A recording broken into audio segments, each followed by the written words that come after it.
Kuya Efren. Salamat nagbisita ka dito. Kami nababayan, di mo na po kami nabisita dito.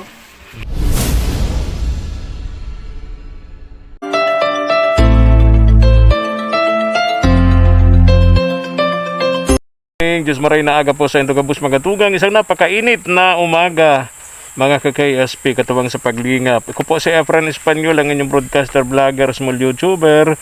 And for this video mga ka-KSP katuwang sa paglingap, kasama natin ang ating araw-araw na kasama, si Reyna. Ayan, nasa likod. Saan ka na? Good morning po. Good morning Reyna. Kumusta ka? Okay naman po. Ayan. Sana pong ganun din po kayo. Yun. Samahan niyo po kami na Reyna. I-update natin mga ka-KSP yung pamilya ni Kuya Alan and Rosemary. Naalala niyo po ba yun na inilapit sila sa atin ng isang KSP natin dito sa Barangay Mampurog, San Lorenzo Ruiz para matulungan natin yung dating bahay nila sa bundok. Napakalayo po nun, nilalakad po natin that time nung puntahan natin sila.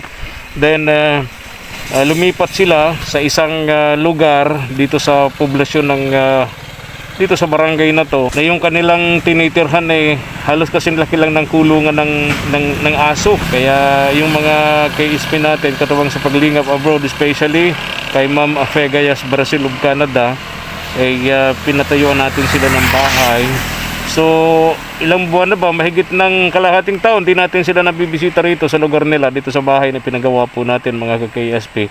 Kaya ngayon pong umaga, inuna po namin ni Reyna na mapuntahan para ma-update natin ang kalagayan po ng pamilya ni Kuya Alan and Rosemary.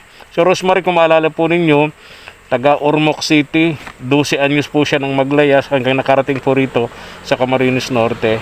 Tara, go go go!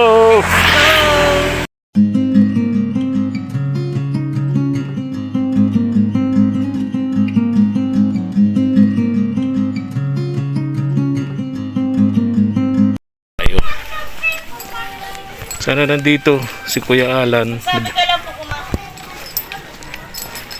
Si Kuya Alan kasi madalas yun sa bundok, nag-uuling.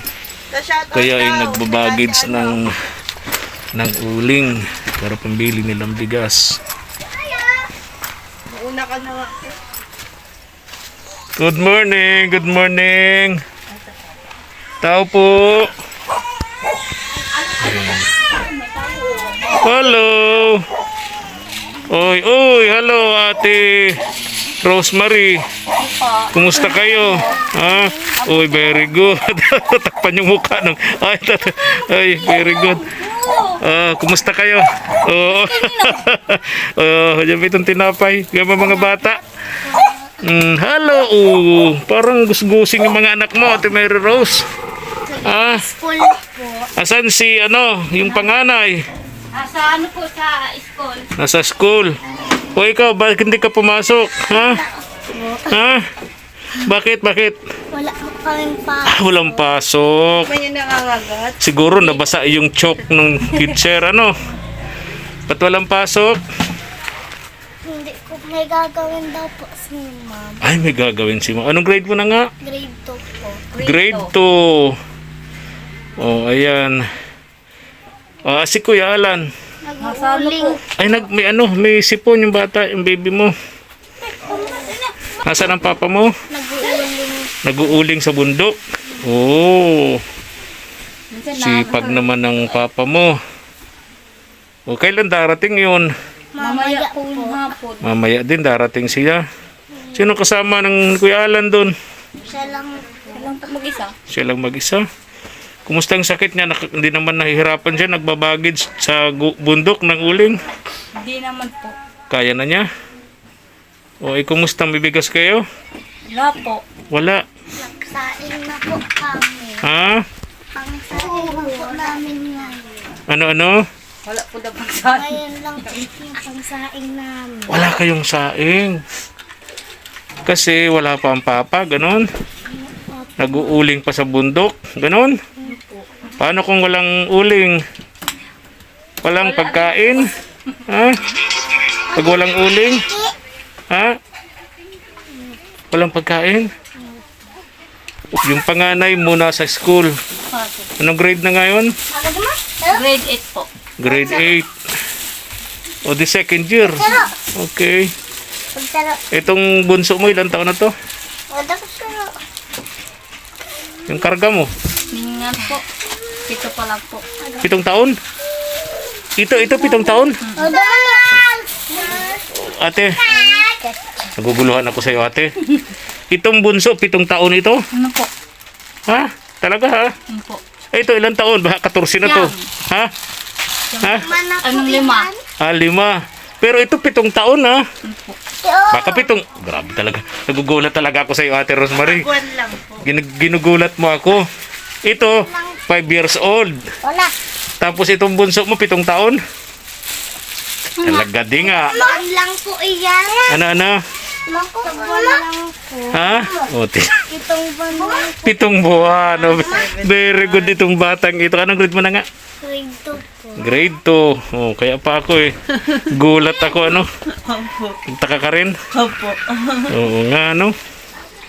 Ate Rosemary. Hindi yan 7 taon. 7 buwan. O, di ba? Tama? 7 buwan yung bunso mo. Alin yung bininyagan natin? Hindi po. Yung dalawa. Ah, itong dalawa. Di mga inaanak ko pala to. Mga inaanak ko pala ito saka ito. Ito, anong pangalan ni bunso? Aileen po. Aileen, itong si lalaki? Alden. Aldin.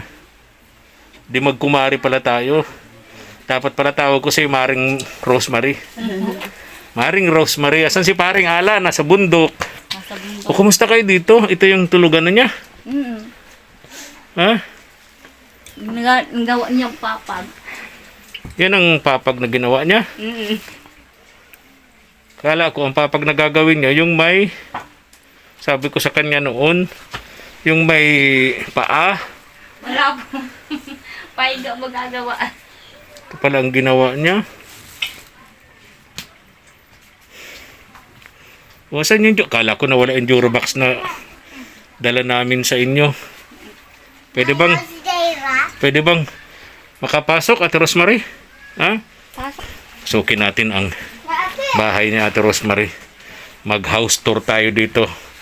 Reyna. Sige po. Ayun, ito yung kusina nila. Ayan. Malawak naman. Oh, maganda na Ito yung pala lamesa. bahay Ano yung naluluto mo, Ate Rosemary? Ano po yan? Santol. Oy, santol. My favorite. Favorite santol. Ah. Favorite, alam mo. Wala naman po napihitan yung Ha? ulam ay. Ha? Wala mong papihitan yung mga. Walang mapihitan. Yung kapitbahay, ayaw mong iulam. Joke lang. Ang mahalaga, makakain. Mahalaga. Po. May, alam mo, biyaya ng Diyos yan. Mga ganyan. Yung iba, Wala. kumakain ng asin ng ulam. Tuyo ang ulam, pero kayo may gulay. Yan ang kagandahan kapag nakatira ka sa probinsya. Madali ang pang-ulam-ulam. Maging masipag ka lang, may pang-ulam agad. Opo. Di katulad dun sa mga nasa mga lunsod, no? Lahat binibili, ultimong dahon ng malunggay. Hindi nahihingi sa kapitbahay, pero dito nahihingi lang, ano? Opo. Diba?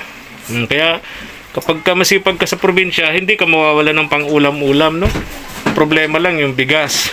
Tulad ninyo, paano kung si Kuya Alan sinumpong ng kanyang sakit? Bawal siyang magpagod, di ba?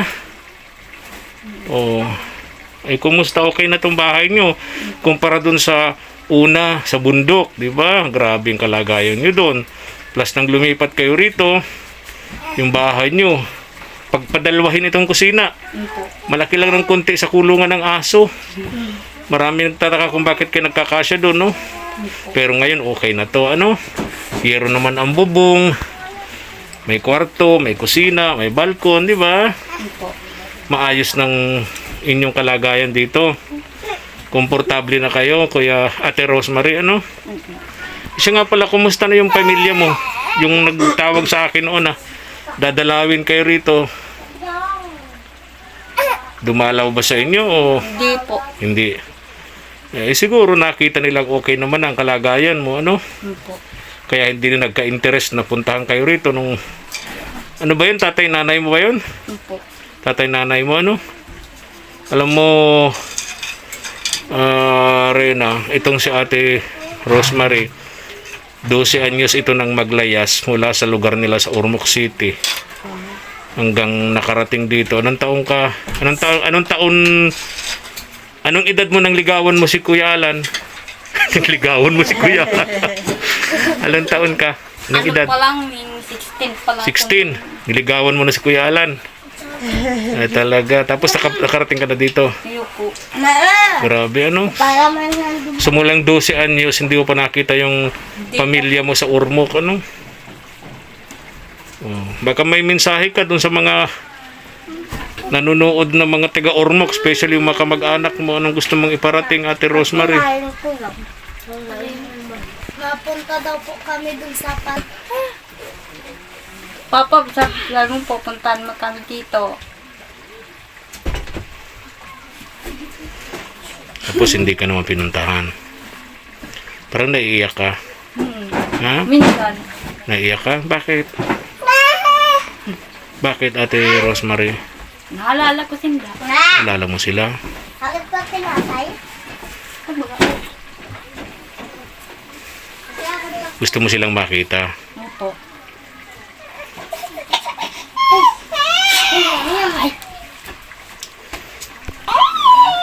Mama, Papa, magpasyal mo kami dito.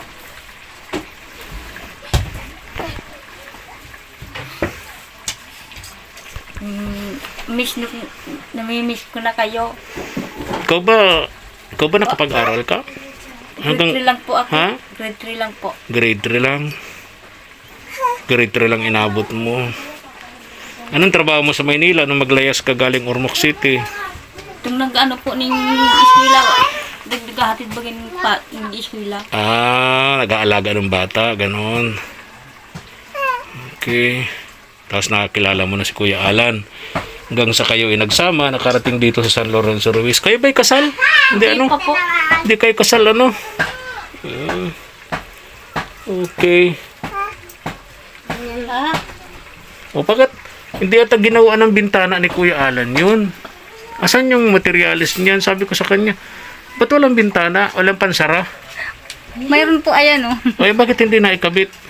Wala po yung pang ganito. Bisagra. Ay, nako. Bilang ipit-ipit lang yun yung kahoy. Oh, ay, nako. Diyos ko po. Kumpleto naman yung materialis na iniwan ko kay Kuya Alan. Si Kuya Alan kasi karpintero. Sabi niya karpintero siya. Problema, yung ibang materialis na binili ko, hindi naman niya nailagay dun sa tamang dapat kalagyan. O at least ngayon, nabisita ko kayo dito. Ito pala ang sitwasyon nyo ngayon dito. Mare, no? Kumaring Rosemary. So at least yung dalawang anak mo na binyagan na. Alin yung hindi pa? Yung isa. Yung babae? Yung madaldal? Anong grade na nun? Grade 2. Hindi pa nabinyagan yun, ano? Hindi pa. Yung dalagita, panganay. Binyag na po yun. Binyag na yun. Kuya Efren, salamat nagbisita ka dito. Kami nababayan, di mo na po kami nabisita dito. Ganun ba? Nagpabinyag po, yung dalawang bata, hindi ka po dumating. Yung akit mo lang yung nagpunta sa simbahan. Kasi may sakit ako noon. Kaya pinapunta ko dito si Mark and si JM nung Kagapay Vlog. Silang pinapunta ko nung that time na binibinyagan tong dalawang anak mo. Ano? So at least binyag na naman, ano? Yung dalawang bata, ano? Ano? Opo. Okay. Kain na yata kayo. Luto na yung iyong niluluto na ano? Tawag dyan? Santol. Anong sahog niyan, Ate Rosemary? Wala po. Ha? Walang bangot ito. Walang sahog? Wala. Gata lang? Masarap na yan. Puro palaman. Asin lang. Saka bitsin. Oh. Mainit. Kuya Efren, sana sa Pasko bisitahin mo kami dito. Oo, talaga ha. Malapit na ang Pasko, ano?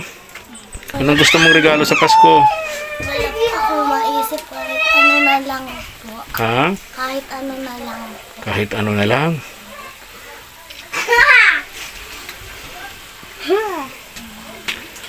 Ikaw, Ate Rosemary, anong gusto mo sa Pasko? Ko po sa Pasko, makikita ko po ang magulang ko. Ah, talaga, ha? Ilang taon ba kayo hindi nakikita ng mga magulang mo? 12 anyos ka. Ilang taon ka na ngayon? 40 na po. 40 ka na ngayon. Kung 12 anyos, di 30, ano ka, 28 years old, 28 years ka nang hindi mo sila nakikita, ano? Po. Tagal-tagal. Teros Marie, bili ka ng ulam ninyo, ha? Ha? Sabi nitong anak mo, wala kayong bigas. Bili ka rin ng bigas, ano?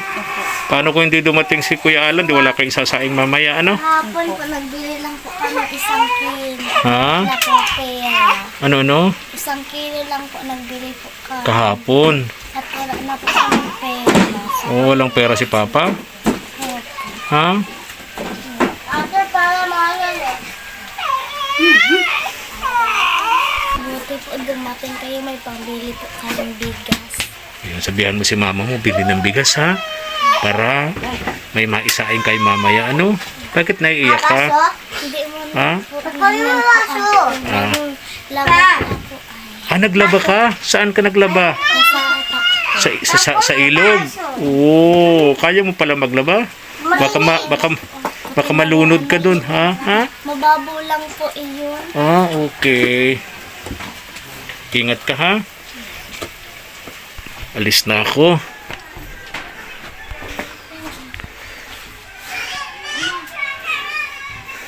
Oh, alis na ako. Alis na. Ingat kayo. Ayan. Babay. Ayun. Salamat po pa di. Ayan. Ingat kayo, Madi, ha? Okay. Ayan. Alis na kami. Okay, ingat.